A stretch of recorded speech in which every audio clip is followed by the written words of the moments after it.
माता आदि भक्तजनों, कैसे हैं आप सब। आप सभी पर माता रानी की कृपा बनी रहे। चलिए एक सुनते हैं एक और मनोरंजक और रोचक कहानी श्री कृष्ण और राधा जी से जुड़ी हुई। क्यों कहा राधा जी ने कृष्ण को कि कान्हा तुम बदल गए हो, तुम अब कान्हा नहीं रहे।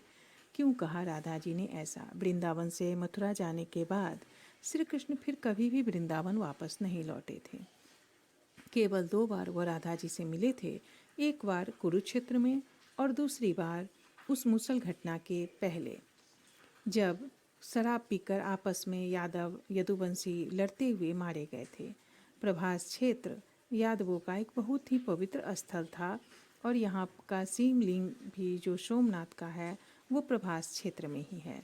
और इस मंदिर का सुसज्जितकरण भी श्री कृष्ण ने ही कराया था और इसके उत्तर में प्रभास का विस्तृत भाग है।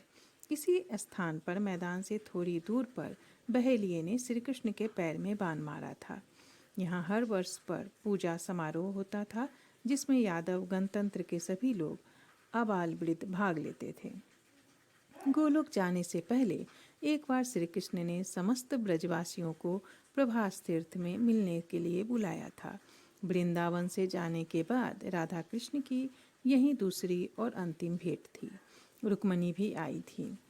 इसके बाद जब राधा और श्री कृष्ण का सामना हुआ तो मिलते ही राधा ने श्री कृष्ण से कहा, कहो कृष्ण कैसे हो। कृष्ण हतप्रभ रह गए। अचकाते हुए उन्होंने कहा कि क्या कहती हो राधा, मैं तुम्हारे लिए कृष्ण कब से हो गया, मैं तो अभी तुम्हारे लिए कान्हा ही हूँ। राधा ने कहा कि नहीं कृष्ण, अब तुम कान्हा नहीं रहे, तुम बदल गए हो। क्या बदलाव आ गया है मुझ में, श्री कृष्ण ने पूछा। राधा बोली, कोई एक हो तब तो बताऊं। अगर तुम श्याम होते सुदामा के पास तुम जाते, सुदामा को तुम्हारे पास नहीं आना पड़ता। तुम बनमाली थे, तुम्हारे गले में बनमाला शोभती थी। शायद तुम्हें नहीं मालूम होगा, तुम्हारे लिए माला बनाने के लिए मैं और मेरी सखियाँ ललिता, विशाखा, अनुराधा, कुसुम, शैव्या आदि वृंदावन के 7 बनों से फूल चुनती थी।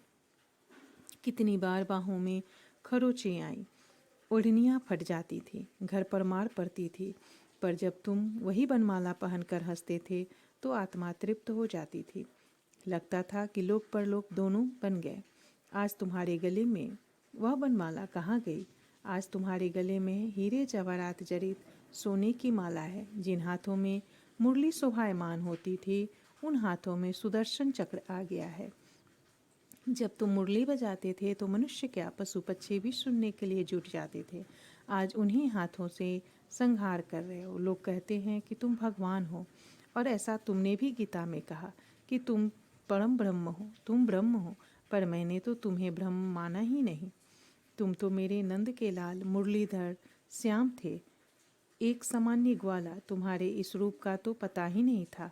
तुमने उद्धव को भेजा था हमें निर्गुण मान बताने के लिए, ज्ञान बताने के लिए। उद्धव ने तो बताया ही होगा कि हमारा प्रेम क्या है और उनकी क्या गति है। कृष्ण सुनते रहे और तब कहा, लेकिन मैं तो तुम्हें अब भी याद करता हूँ। तुम्हारी याद आती है तो आंखों से आंसू निकलते हैं। राधा बोली, लेकिन मैं तो तुम्हें कभी याद नहीं करती। याद तो उसको किया जाता है जो कहीं दूर चला गया हो। तुम तो कभी मेरे हृदय से गए ही नहीं थे, जो याद करना पड़ता। रही मेरे न रोने की बात, तो कान्हा मैं इसलिए नहीं रोई क्योंकि मेरी आंखों में तुम बसे हो और कहीं आंसुओं के साथ तुम निकल न जाओ, इसीलिए मैं कभी नहीं रोई। भक्त का भाव देखकर भगवान विहल हो गए। बोले, राधा तुम जीती, मैं हारा। राधा ने कहा, याद रखना कृष्ण, मेरे बिना तुम अधूरे रहोगे। संसार में जहाँ भी तुम्हारी पूजा होगी मैं साथ रहूँगी, सिर्फ एक को छोड़कर, यानी कि जगन्नाथ जी। जहाँ कोई ऐसा मंदिर नहीं होगा जहाँ मैं तुम्हारे साथ नहीं होंगी। हमेशा तुम्हारे नाम के पहले मेरा नाम लिया जाएगा, ठीक उसी प्रकार जैसे पूर्व में प्रभु श्री राम के पहले माँ सीता का नाम आता है। भगवान श्री कृष्ण ने एवं वस्तु कहा और एक अंतिम बात कही कि राधा, जब इस जीवन में मेरी तुम्हारी भेंट नहीं होगी, पर मैं तुम्हें कुछ देना चाहता हूँ, जो भी इच्छा हो मांग लो। राधा ने कहा, कन्हैया मुझे तो सब कुछ मिल चुका है और कुछ नहीं चाहिए। मेरा तुम्हारा प्यार अमर रहे जब तक इस धराधाम पर एक भी प्राणी जीवित रहे मुझे तुम्हारे साथ याद करता रहे, परंतु कहते ही हो तो एक बार वही मुरली की तान फिर से सुना दो।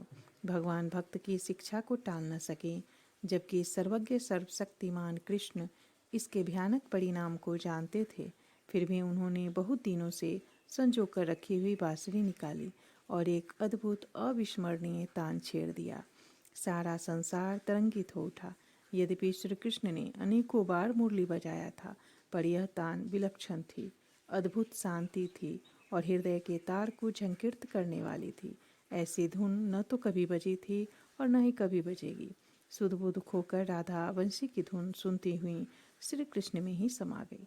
जय श्री कृष्ण। राधे राधे दोस्तों। अगर वीडियो पसंद आए तो वीडियो को ज़्यादा से ज़्यादा लाइक करें, शेयर करें और चैनल को सब्सक्राइब करना बिल्कुल न भूलें। धन्यवाद दोस्तों।